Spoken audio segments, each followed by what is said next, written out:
হরে কৃষ্ণ বন্ধুরা। তো বন্ধুরা, আজকে আমরা ভগবানের জন্য আলুর দম, লুচি, পরমান্ন বানাচ্ছি। আলুর দমের আলু ভেজে নিয়েছি, এখন আমরা পরমান্ন বানাচ্ছি। এবার আমরা লুচির জন্য লুই কেটে কেটে রাখছি। এবার আমরা আলুর দমের জন্য মিক্সিতে মশলা করে নেব। ভগবানের জন্য আমাদের রান্না করতে খুব ভালো লাগে। তো হরে কৃষ্ণ বন্ধুরা, এবার আমরা আলুর দমের জন্য মশলা করে নেব।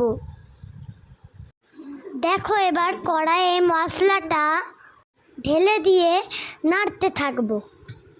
মশলাটা নাড়তে থাকতে হবে যতক্ষণ না হয়ে আসে। ঘন্টা পটে